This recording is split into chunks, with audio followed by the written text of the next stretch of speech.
Hello, good evening, and welcome to September's Quicken Trust live stream. Thanks for joining us tonight. Whether you're here in the UK, in Uganda, or somewhere else in the world, you are welcome to view this 30-minute program with us. We love seeing your comments in the chat, so please do use the chat facility through the stream and let us know where you're watching from and any other comments. I'd also like to take this opportunity to thank you for your continued support of the work with our friends and family in Kabubbu, Uganda. Without your commitment, we couldn't carry out the life-transforming work and support. Now, a few days ago, Geraldine caught up with Resty and Faridah from Kabubbu. Resty looks after the welfare support for our Kaubbu Development Project, and Faridah is the KDP's very talented administrator. And they'll be sharing a little about their work and chatting about the Street Business School. Jeff Booker is also here, and he'll be giving us a roundup of recent activities and upcoming events. But before that, here's Paul, out and about in the leafy Surrey lanes and East Sussex.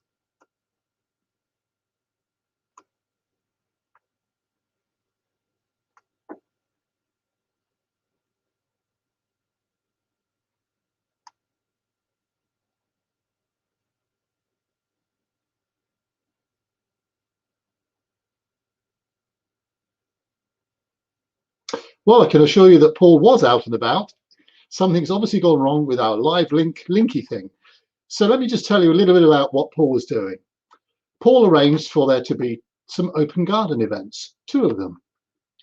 And they were very well attended, and each of them raised money towards the Quicken Trust.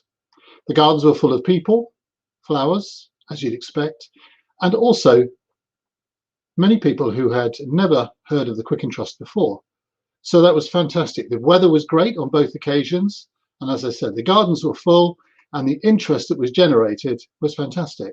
People expressed an interest, were told the story of how the Quicken Trust began and of the people of Kabubbu, and they responded. And Jeff will reveal later just how much those events have raised. In addition, there was also a plant sale with plants that were either left over or donated towards those open gardens. And they also raised a sum of money, about £200. So for those of you who opened your gardens, thank you. And for those of you who attended, thank you. It was great to see you. It's great to have a cup of tea with you and eat cake, of course. So Paul, thanks for organising those fundraising events. And we're glad that they're slowly coming back to life. And if you'd like to fundraise in any shape or form, please email us at the address below, and then we can help promote your activity and also support you. So that's at contact us at quickentrust.com. Now, before Geraldine catches up with Resty and Faridah from Kabubbu, Jeff is here to bring us up to speed with the current COVID fund appeal and the other activities.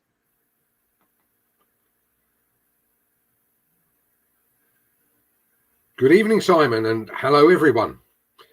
Well, thanks to you, our donors and supporters, our Kabubbu COVID Fund appeal currently stands at £24,153.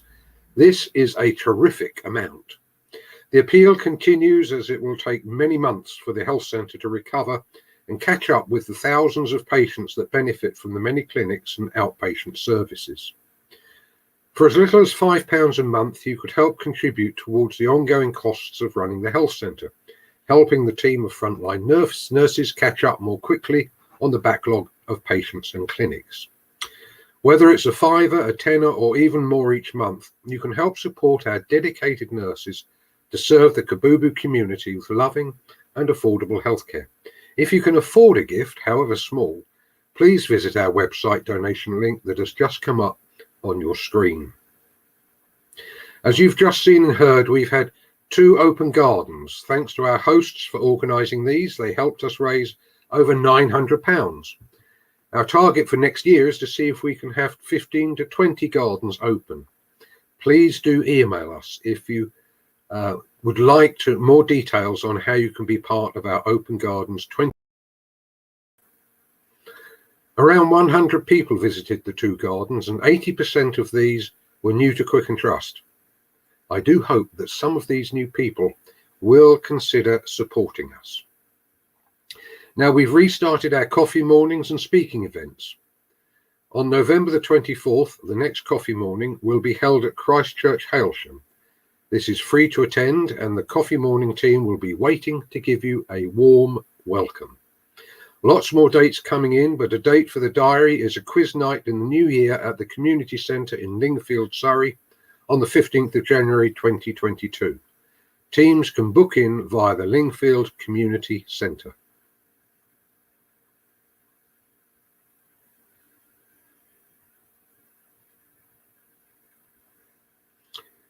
Well, earlier this month, Joe Casewell and Georgie Paget took part in the South Coast Challenge and covered 45 miles.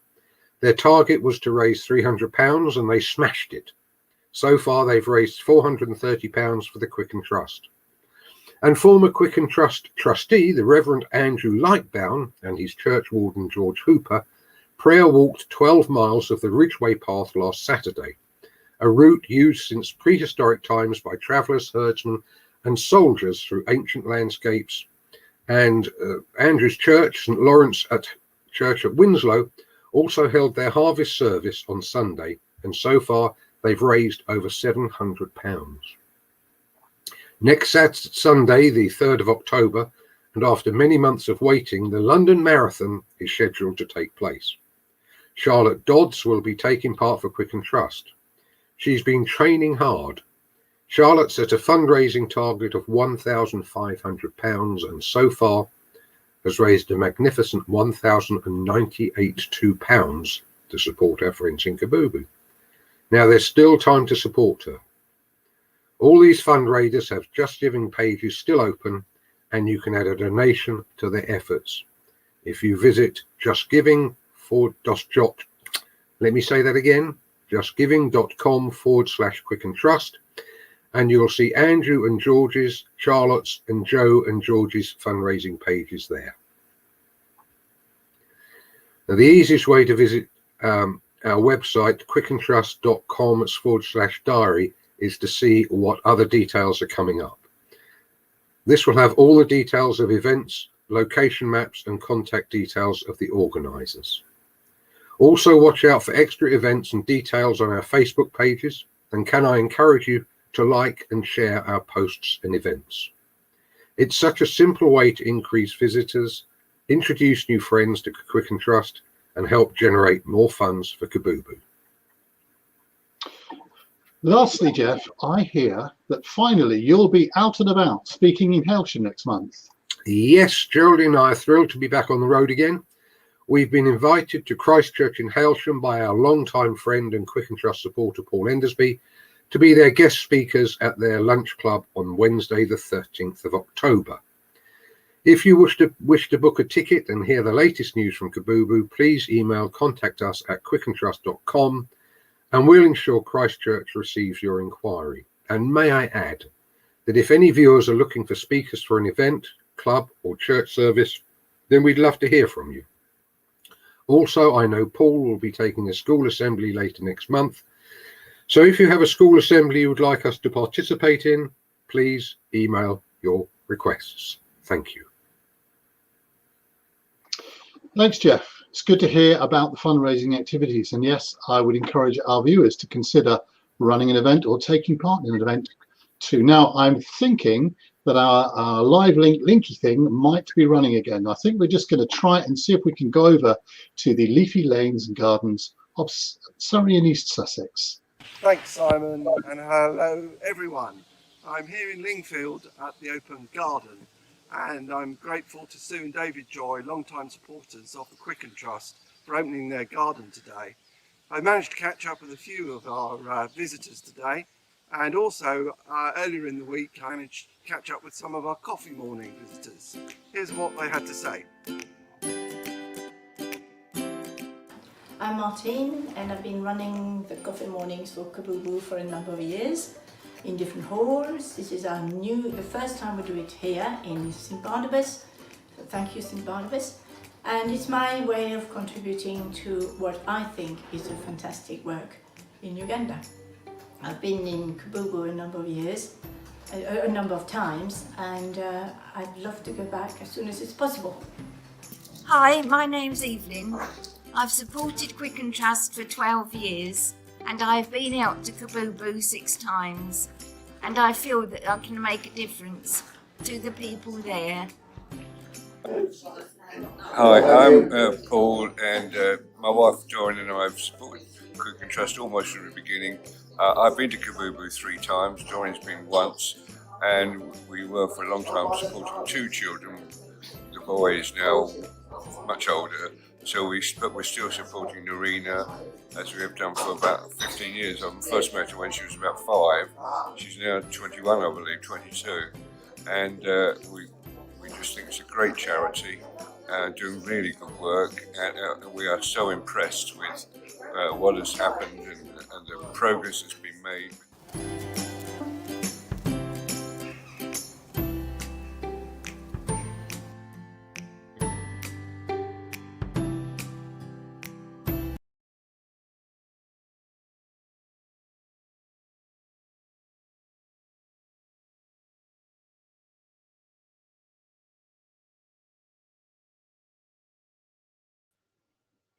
I expect there's a problem with our Tesla Sky satellite grid thing up in the air. But the events happened, coffee mornings happened, people had a great time, people came out. I think people were just pleased to come out and also pleased to support, and we were pleased to receive their support. So whatever you're doing with friends, family, groups or societies, you'll probably be the perfect fundraiser. Maybe it's a bake-off you want to do. Maybe it's a quiz, a fish and chip supper, or maybe a Chinese supper with a quiz, a Christmas concert or a craft stall. Or perhaps instead of Christmas presents, you and your family and friends want to set a giving page up and make your donations to Quicken Trust. There's all sorts of ways you can be creative and think about raising money for the people of Kabubbu. Now, many of you will have met or may even know Resty and Faridah, who head up the welfare support and administration in Kabubbu. And over the years, they have become valued members of the Kaubbu Development Project team. And Geraldine took time earlier to catch up with them. Geraldine first asked Resty what her job entailed.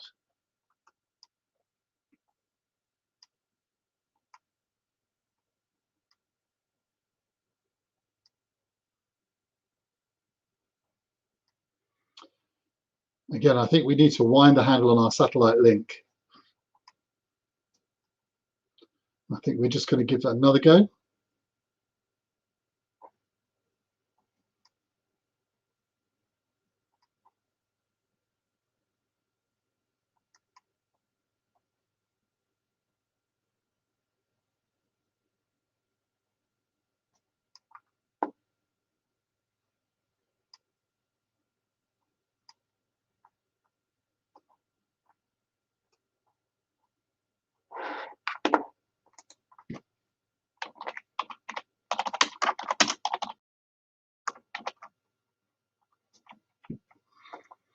Well, hello again. I think we need to change the batteries as well. Let me give you a little recap. Resty looks after the welfare side out in Kabubbu. She visits families and takes care of their needs, documents the needs, looks at the plight of families and everything to do with them, children, the adults, the state of relationships within families, and then reports back. And in doing so, alerts us to the needs that there are. Faridah, she is one of the administrators, and in doing so takes care of uploading a lot of information from Kabubbu to the UK for us to look at and to work through.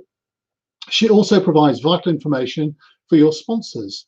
So Faridah feeds into the system all the information about the children in the schools they're in, the families that they're in, their exam results, which years they're in, P1, P2, whether they'll be graduating or not, how much it costs to support your child when they move up to a different level or move from the primary middle school up to the secondary school.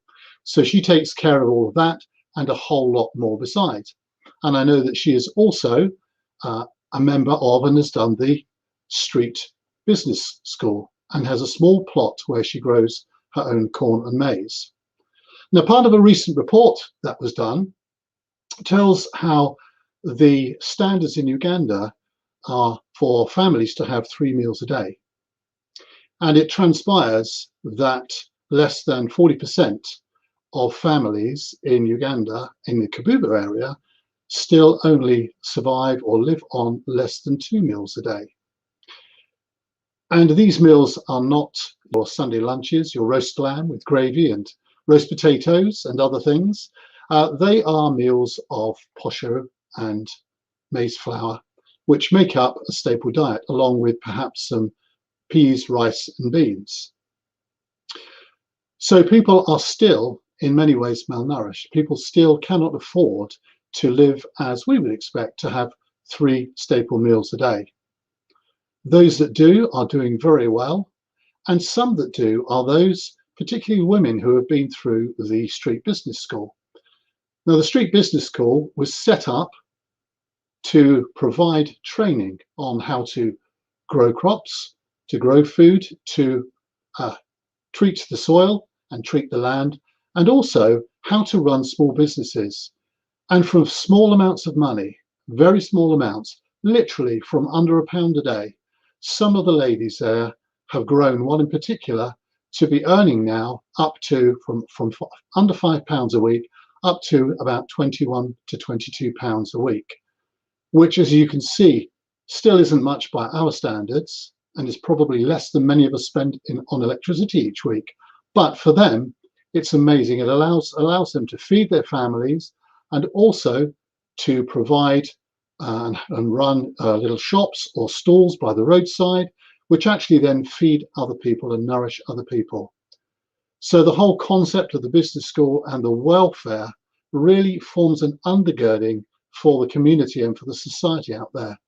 And a society, of course, that is better fed and is better educated is a society that begins to do much, much better, sees less and less sickness and illness. I'm getting a message on my left-hand side, so that I think we're still not going to be able to see that information.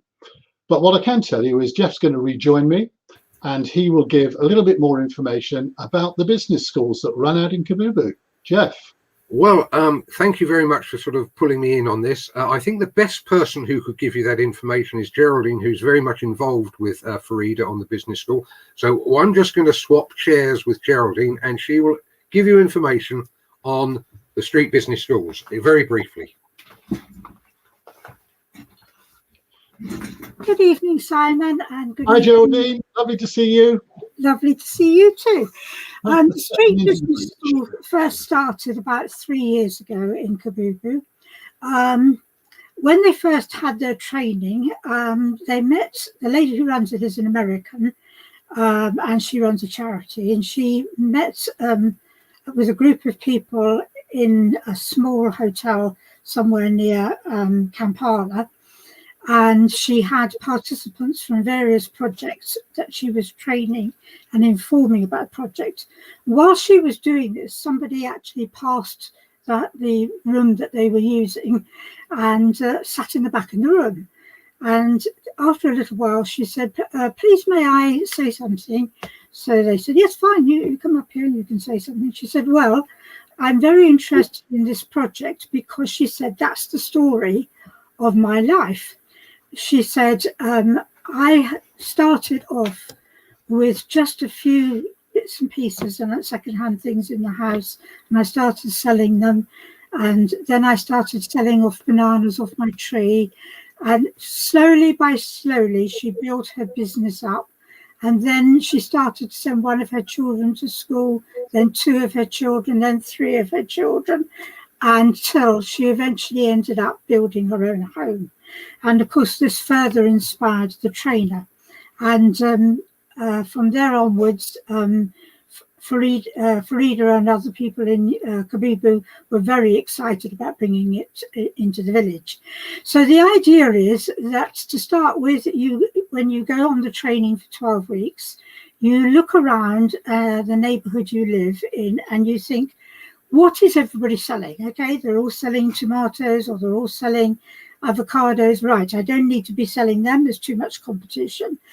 But in my garden, I've got pawpaws, so maybe I should sell pawpaws. Or maybe I've got no vegetables at all, I've got no garden, but I've got a few old rags in the corner of my room, and I could wash them and cut them down and make them into little clothes for children and sell those. So the idea was they used whatever they had to start themselves off. Then having done that, they went through the whole program over this 12-week period. They go through the program learning about how to display their items, how to attract people to their stall. Then they learn all kinds of skills like bookkeeping, advertising, how sometimes how to find themselves in another location, all the time reinvesting and reinvesting and reinvesting back into their business. Then when they get to the point where their business is beginning to get a little bit of successful, they don't do what they always used to do, which is eat the profit. They then say, okay, I've got one business going, but what happens if this business goes down? Let's think of something else I can do. So one lady, for example, she had been selling some kinds of vegetables in her stall, and alongside in a little corner she had half a dozen pairs of shoes that she'd bought. And after a while she thought, well, maybe I'll redesign my stall. And she put the vegetables in the corner, and instead she put the shoes in the center of the display. And everybody came by and said, oh, they're such lovely shoes. What lovely colours. And they all wanted to have a pair. And suddenly she found her business was booming with these new shoes. So there's a lot of skills that the women are learning, simple skills that they learn that makes them successful. And this is one of the ways in which we've been combating the problem that has occurred in recent times in Uganda, because those who traditionally had land on which to grow their food and feed their families then lost it when, some of you may remember, when a landlord who lived in America returned to Kabubbu and reclaimed his land, and so the land was then sold for development. So this is one way of helping them alongside graze farming and various other initiatives that we've got. Geraldine, can I just ask you one or two questions? How many ladies have been through the business school? I think there's something like 150 in total now. And they are mostly women. Occasionally we get a man who says he sees the women are being successful and he thinks, well, maybe I ought to get in on that. But mostly they're women. And the reason why we are targeting this at women, as we do a lot of the things, is because actually, sorry to say, guys, but often they don't look after their children, and they don't provide food and so on. And so the women do. They will work really hard to make sure their children are fed and educated. So we're trying to target the women to lift them up. And of the numbers that have been through, what percentage would you say are still trading? Because it's a very difficult environment out there. It is, and people can very quickly get discouraged. But 45% of those who were trained right in the beginning, sort of 3 years ago, are still continuing. I'm not quite sure what's happened to some of the others. I think a few women have left the village because they decided they would go back to their home village where their parents lived many miles away, because perhaps the family had land and they could see no hope of having land in Kabubbu. But 45%, I think, is very good. That's excellent. One last question. Why is it so important to have a sustainable income? To us, it's understandable. We need to pay our bills. Is it the same for those in Kabubbu, or is it the difference between life and death? Yes, it is the difference between life and death, because people live very much hand to mouth. So as we were hearing earlier, trying to encourage them to feed their children nutritious food is almost impossible when all you can afford is maize flour and water. You can buy maize flour in most of the supermarkets here in England. Try buying yourself a packet, take it home, boil up some water, stir some in, and then taste it. Jeff always says it tastes like wallpaper paste. I'm not quite sure why he says that because I never give it to him, but maybe somebody else fed it to him. Geraldine, thank you. That's very informative, and thank you for stepping in at such short notice. You're very welcome. No, it's great. Thank you very much. And of course, Geraldine has spent 23 years out cataloguing families and the state of families, and has a whole history, both in her head and also down on paper and on our computer systems, of just really how things have changed since they first went out there 23 years ago. But that's another interview for another evening, I think. There's always more stories to be told. Geraldine, thank you. It's lovely to see you. Well, our time's nearly gone, but before Paul shares a final thought, please remember that there is a recording of the stream and it's available afterwards on our Facebook and YouTube page. So like it, share it, watch it with your house group, club, society, neighbours, friends, neighbours, dogs walking, friends, uncle, sister, Bible study groups, anyone you like. Just grab anyone and share the story of Kabubbu, and you'll be amazed at the results. Now, we'll be back the last Monday of November. That's Monday the 29th of November with our Quicken Trust live stream. Hopefully we will have ironed out our little bugs and realigned the satellites. But until then, do keep in touch via Facebook. For those on our mailing list, please look out for the autumn newsletter, which will be landing on your doormats in the coming days, and our Christmas Dreams Appeal. Now, if you'd like to join the mailing list and haven't done so yet, email us. Give us your details at contact@quickentrust.com. Once again, thank you for watching and thank you for your support. Paul, over to you to finish up.